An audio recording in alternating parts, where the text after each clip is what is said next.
నాకు తెలియకుండానే నా మనసు ఒకలాంటి అనుభూతికి లోనవుతుంది. ఎందుకిలా అవుతుంది? నేను మా వాళ్ళతో మాట్లాడొస్తాను, ఒక్క నిమిషం కూర్చోండి. నా వాళ్ళెవరో నాకు దగ్గరగా నాకెదురుగా ఉన్నట్టు అనిపిస్తోంది. అవని, మీరా? అవును, ఫీల్డ్కి వెళ్ళి అర్జెంటు పనుందని ఉదయం టిఫిన్ కూడా చేయకుండా వెళ్లారు కదా, అప్పుడే వచ్చేశారు? నీకో విషయం చెప్పాలవని. ఏంటండి? నేను వెళ్తున్నప్పుడు స్పీడ్గా వస్తున్న వెహికల్ని చూసుకోకుండా ఫోన్ మాట్లాడుతూ వెళ్తున్నాను. ఆ వెహికల్ నాకు డాష్ కొట్టుంటే చాలా పెద్ద ప్రమాదం జరుగుండేది. ఆ యాక్సిడెంట్ జరగకుండా ఒక ఆవిడ నన్ను కాపాడింది. అయ్యో, మీకేం కాలేదు కదా? నాకేమీ కాలేదు, టెన్షన్ పడకు. అంత పెద్ద గండ నుంచి బయటపడ్డారంటే ఏ దేవత ఆవిడ రూపంలో వచ్చి మిమ్మల్ని కాపాడుంటుందండి. అవునవుని, సమయానికి ఆవిడ నన్ను కాపాడకపోయి ఉంటే ఏం జరుగుండేదో తలుచుకుంటేనే భయం వేస్తుంది. ఆవిడని తీసుకొచ్చాను. ఆవిడ కొద్ది రోజులు మనింట్లోనే ఉంటుంది. ఆమెను తీసుకొచ్చి చాలా మంచి పని చేశారండి. ముందు ఆవిడకి వెళ్ళి థ్యాంక్స్ చెప్పాలి. పదండి. రే అక్షయ్, ఏంట్రా త్వరగా వెళ్ళాలని వెళ్ళావు, అప్పుడే వచ్చేసావేంటి? ఆయనకి దారిలో ఏదో యాక్సిడెంట్ జరగబోయిందంటే మావయ్య. యాక్సిడెంటా? ఏరా, నీకేమైనా దెబ్బలు తగిలాయా? ఏం యాక్సిడెంట్ అన్నయ్య? ఎలా జరిగింది? ఏం జరిగిందో చెప్పరా. నాకేం కాలేదు. నీకేం కాలేదు కదా? నాకేమీ కాలేదు, మీరు కంగారు పడకండి. యాక్సిడెంట్ అన్నాక దెబ్బలు తగలకుండా ఉంటాయా? మేం కంగారు పడతామని ఏం జరగలేదని చెప్తున్నావా? అలాంటిది ఏం లేదమ్మా, నాకేం జరగకుండా ఒక ఆవిడ నన్ను కాపాడింది. ఆవిడ్ని మనింటికి తీసుకొచ్చాను. ఆవిడ కొద్ది రోజులు మనింట్లోనే ఉంటుంది. ఆవిడ్ని తీసుకొచ్చానంటున్నావు, ఎక్కడుందిరా? మీతో మాట చెప్పి లోపలికి తీసుకొద్దామని బయట ఉండమన్నా నానమ్మ. రే, నిన్ను కాపాడిన ఆవిడికి మనందరం కృతజ్ఞతలు చెప్పి గౌరవించాలి. ఆవిడ్ని బయట నించోబెట్టావేంట్రా? నేను వెళ్ళి తీసుకొస్తాను. పదం. ఆవిడ ఇంట్లోకి తీసుకురావడం అవసరమాక? అలా అడుగుతున్నావేంటి శ్రేయ? నీకేం తెలీదు, నువ్వు కాసేపు సైలెంట్ గా ఉండు శ్రీకర్. అది కాదు. ఆవిడ మీ బావగారి ప్రాణాల్ని కాపాడారు. అంత గొప్ప సహాయం చేసిన ఆవిడ కాళ్ళకి దండం పెట్టి కృతజ్ఞతలు చెప్పుకోవాలి. అలాంటి ఆవిడ్ని లోపలికి తీసుకురావడం అవసరమా అని అడుగుతావేంటి శ్రేయ? కొంచెమైనా బుద్ధుందా నీకు? బుద్ధి జ్ఞానం ఉన్నదాని కాబట్టే ఇంట్లోకి తీసుకురావడం అవసరం లేదు అంటున్నాను. ఏం మాట్లాడుతున్నావు? అన్నయ్యని కాపాడిన ఆవిడని తీసుకురావడానికి నీ పర్మిషన్ కావాలా? కొంచెం కూడా ఇంగీత జ్ఞానం లేదే నీకు? కనీసం మానవత్వం లేకుండా మాట్లాడుతున్నావేంటి శ్రేయ? అలా ఎలా అనగలుగుతున్నావు నువ్వు? చూడండి అత్తయ్య, రోడ్డు మీద ఎన్నో యాక్సిడెంట్లు జరుగుతుంటాయి. ఏం జరిగితే మాకెందుకులేని కొందరు చూసే చూడనట్టు వెళ్లిపోతుంటారు. మరికొందరు అయ్యో పాపమని చిన్న కన్సర్న్ చూపిస్తారు. అలాంటి వాళ్ళకి థ్యాంక్స్ చెప్తే సరిపోయేదానికి ఇంటికి తీసుకురావడాలు, ఇంట్లో ఉంచుకోవడాలు దేనికి? ఎవరెవరినో తీసుకొచ్చి షెల్టర్ ఇవ్వడానికి. ఈ ఇల్లేమీ విశాలమైన రాజభవనం కాదు కదా. గూడు చిన్నది, గుంపు పెద్దదైనట్టు ఈ చిన్నింట్లో ఫ్రీగా ఉండలేక అడ్జస్ట్ అయి ఉంటున్నాం. ఆ తలనొప్పి చాలదన్నట్టు దిక్కుముక్కు లేని వాళ్ళందర్నీ తీసుకొచ్చి మా నెత్తినెక్కించడం అవసరమా? వచ్చే వాళ్ళ తిండి, బట్ట, వాళ్ళ అవసరాలు, ఈ ఖర్చులన్నీ ఎవరు భరిస్తారు? అవన్నీ ఆలోచించకర్లేదా? ఓహో, నువ్వేదో సొంత డబ్బులు తీసి అందరికీ ఖర్చు పెడుతున్నట్టు మాట్లాడుతున్నావేంటి? ఎవరొచ్చినా మేము చూసుకుంటాంలే, మధ్యలో నీకేంటి? మన ఇంటి మనిషి ప్రాణాల్ని కాపాడిందన్న కృతజ్ఞత లేకుండా అలా మాట్లాడుతున్నావేంటి శ్రేయ?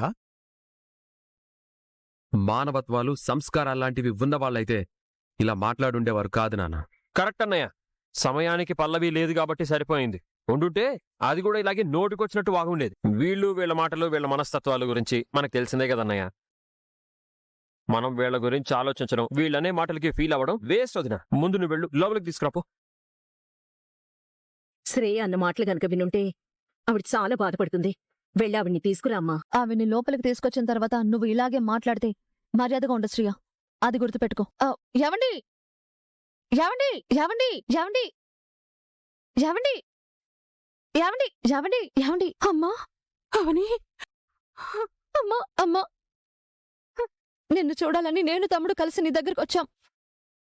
కానీ ఇంటికి తాళం వేస్తుంది. నువ్వెక్కడికి వెళ్ళావో తెలియదని అక్కడ వాళ్ళు చెప్పారు.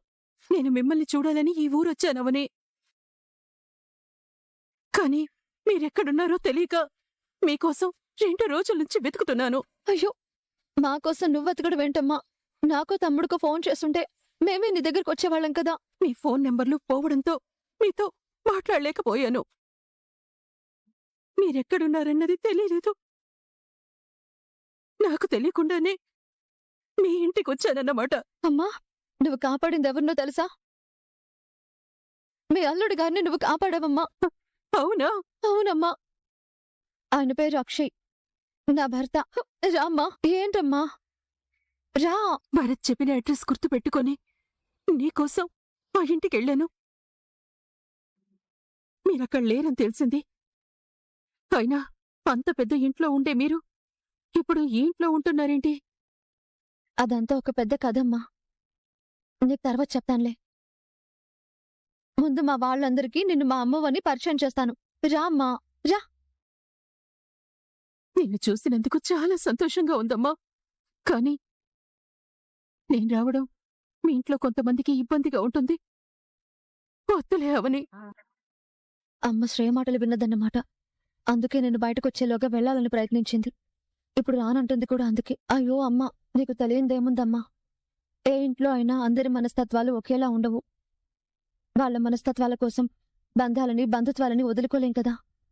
అవేం ఆలోచించకు. నువ్వు రా అమ్మా. రా. కన్నయ్య, ఏవండి, మావయ్య గారు, ఈవిడెవరో తెలుసా? మా అమ్మ. నన్ను కన్న అమ్మ. అవునా వదినా? అవును కన్నయ్య, మా అమ్మే. అమ్మా, ఆయనే మీ అల్లుడు గారు. మిమ్మల్ని ఎవరో అనుకున్నాను. నా ప్రాణాల్ని కాపాడింది నా అత్తయ్య గారే అన్నమాట. థ్యాంక్స్ అత్తయ్య గారు. అమ్మా, మా మావయ్య గారు. నమస్కారం అమ్మా. మా అత్తయ్య గారు. నమస్తే వదిన గారు. నమస్తే. మావయ్య గారు అమ్మగారు. నమస్తే అమ్మా. నమస్తే అమ్మా. మా అవని తల్లిదండ్రులు లేని అనాథ అనుకున్నాం. మీరు తనకు అమ్మని తెలిసాక చాలా ఆనందంగా ఉందమ్మా. అవును వదిన గారు, మా అందరికీ చాలా ఆనందంగా ఉంది. మీరు మా అవనికి అమ్మగారని తెలియడం సంతోషించే వార్తయితే, మా అబ్బాయి ప్రాణాలు కాపాడినందుకు మేం మీకు రుణపడున్నాం చెల్లమ్మా. దయచేసి అలా అనకండి అన్నయ్య గారు. ఈశ్వరుడి ఆజ్ఞ లేనిదే చీమైనా కుట్టదంటారు. నేను మిమ్మల్ని అందర్నీ ఇలా కలవడం కోసమే ఆ దేవుడు నా అల్లుణ్ణి నేను రక్షించే పరిస్థితి కల్పించుంటాడు. అది దైవఘటనే తప్ప నా గొప్పతనం ఏం లేదన్నయ్య గారు. అమ్మా, తను నా పెద్ద మరిది శ్రీకర్. నమస్తే అండి. నమస్తే బాబు. అతని భార్య శ్రేయ. అమ్మా, తిను నా చిన్న మరిది కమల్. మీరు మా వదినకి అమ్మగారని తెలిసినందుకు, మా ఇంటికి రాకముందే మా అన్నయ్యని కాపాడినందుకు చాలా చాలా సంతోషంగా ఉంది అత్తయ్య గారు. మీకు పరిచయం చేయడానికి మీరొచ్చే టైంకి నా పెళ్ళాం ఇంట్లో లేదు. అదొక విచిత్రమైన క్యాండిడేట్లేండి. దాని గురించి అర్థం చేసుకోకపోతే మీకు బీపీ పెరుగుతుంది, అర్థం చేసుకుంటే మీకు పిచ్చెక్కుతుంది. వచ్చాక మీకు పరిచయం చేస్తానులేండి. నాకు అన్నయ్య మాటలు అలాగే ఉంటాయిలేమ్మా. లోపలికి రండి వదిన గారు, రండి. పదండి అత్తయ్య గారు. రండి. పదమ్మా. రా. ఈ పాప నా కూతురు ఆరాధ్య అమ్మా. నీ మనవరాలు. ఆరాధ్య, ఈవిడెవరో తెలుసా? తెలుసు, మా స్కూల్ దగ్గర చూశాను. చూడటం కాదమ్మా, మీ అమ్మ ఎవరని మీ అమ్మని అడిగావు కదా, ఈవిడే. మీ అమ్మకి అమ్మ, నీకు అమ్మమ్మ. అమ్మమ్మా. అమ్మమ్మా. నీ పేరేంటమ్మా? ఆరాధ్య. అవని, భరత్ ఎక్కడున్నాడు? వాళ్ళు వేరే చోటుంటున్నారమ్మా. నువ్వొచ్చావని చెప్తే వస్తాడు. ఒక నిమిషం అమ్మా. హలో, చెప్పక్క. రే భరత్, అమ్మొచ్చిందిరా. ఏంటక్క, అమ్మొచ్చిందా? అవునరా, ఇప్పుడే వచ్చింది. మనింట్లోనే ఉంది. తొందరగా రారా. ఇప్పుడే వస్తున్నానక్క. వస్తున్నాడమ్మా. నిన్ను చూస్తే వాడు కూడా చాలా సంతోషిస్తాడు. ఇన్నాళ్ళెక్కడున్నావమ్మమ్మా? నా కోసం కాని మా అమ్మ కోసం కాని నువ్వెప్పుడు రాలేదేంటి? మీ అమ్మమ్మ వచ్చింది ఇప్పుడే కదమ్మా, అవన్నీ తర్వాత చెప్తుందిలే. అవని లోపలికి తీసుకువెళ్ళు. అమ్మా, రా రా. పల్లవి, నువ్వా? నువ్వు నాకోసం మా ఇంటికి రావడం చాలా ఆశ్చర్యంగా ఉందే.